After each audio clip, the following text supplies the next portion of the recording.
esse momento assim de conflito, ele nos aproxima mais, Caio, ou nos afasta? Eu digo nós que não estamos participando ativamente desse conflito. Assistir essas imagens nos transforma em mais humanos ou mais... ou a gente busca mais a guerra? Eu acho que tem gente que se humaniza muito mais. Eu estou vendo um monte de gente sofrendo, orando, pedindo solução, querendo pacificação.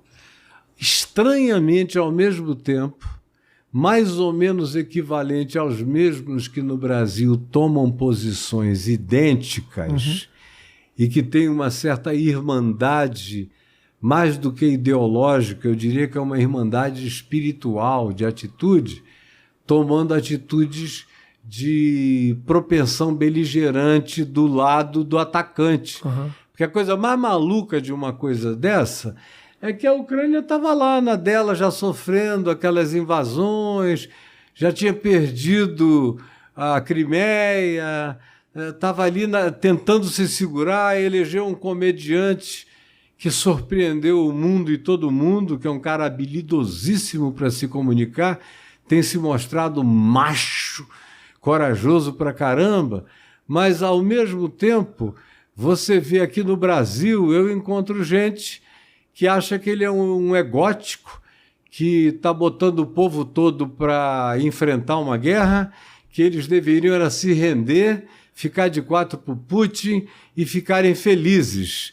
Agora, o que o Putin não imaginava é que havia um povo ali.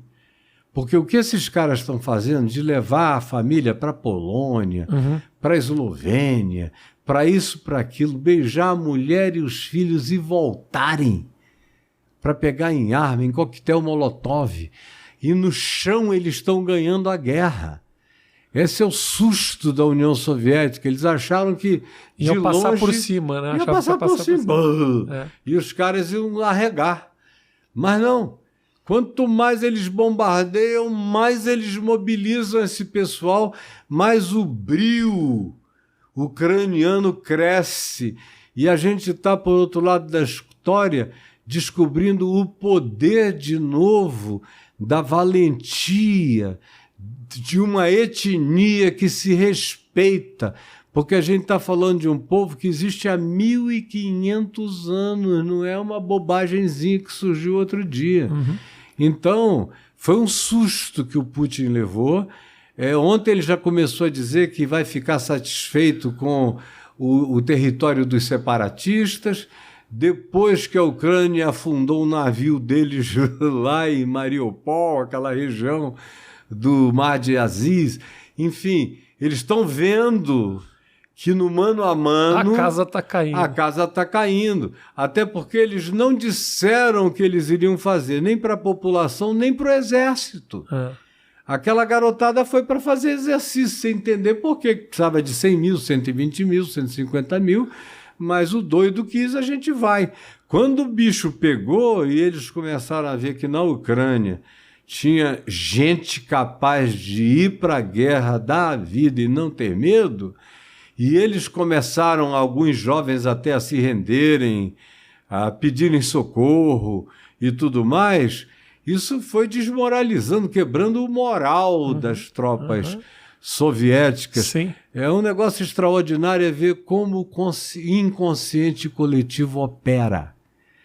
Porque essa noção do inconsciente coletivo é uma coisa que eu acompanho há muitos anos.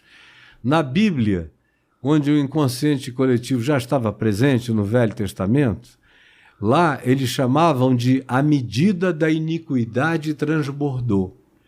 Era quando uma geração, um povo, uma etnia, ia fazendo males, acumulando maldades, chegava a um ponto que 20, 30, 40 anos depois, aquilo se derramava como um dilúvio na cabeça dos praticantes da maldade. E aí a psique coletiva se enfraquecia. E aí você vê aqueles grandes episódios bíblicos, como, por exemplo, Gideão com 300 homens, tocha na mão e umas panelas que eles batiam na escuridão fazerem correr milhares de amalequitas e de midianitas que não sabiam nem por que estavam fugindo, mas aquilo tinha virado sonho.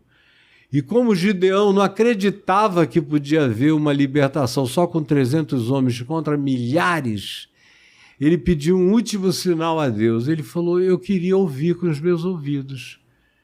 Aí ele se escondeu, se esgueirou na escuridão, ficou atrás de uma moita perto do acampamento dos midianitas, e ele ouviu um papo de 2 soldados conversando, dizendo: rapaz, eu tive um sonho ontem à noite em que tinha um pão rodando assim, parecia um míssil de pão, rodando, rodando, rodando, deu contra a tenda do capitão, a tenda dele caiu e nós todos saímos correndo.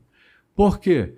Porque os midianitas invadiam Jezreel, lá no norte de Israel, todo ano, já há 30 anos, para roubar o trigo, que, por sinal, é uma situação da Ucrânia, trigo.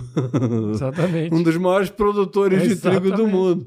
Então, para roubar o trigo e fazer pão sem precisar trabalhar, levavam para lá.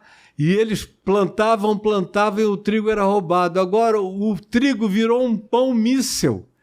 Na cabeça, virou sonho. Virou inconsciente coletivo. Quando Gideão ouviu aquilo, ele creu.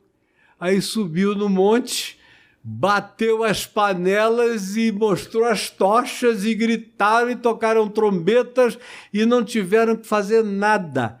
Os midianitas e os amalequitas saíram na corrida, deixaram as tendas, os víveres, as armas, deixaram tudo para trás.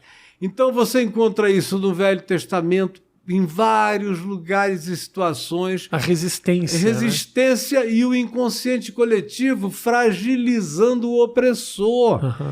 Porque ninguém oprime por muito tempo sem se fragilizar. Você acha que é um pouco o que está acontecendo aqui? Eu acho que é muito do que está acontecendo lá. E aqui também? E aqui também. E acontece de tempos em tempos. Agora, com essa aceleração de internet, antigamente isso durava 40, 50 anos, às vezes até um pouco mais de acumulação. Agora não. A generacionalidade do inconsciente coletivo está ficando mais estreita, mais rápida. As coisas acontecem mais abruptamente.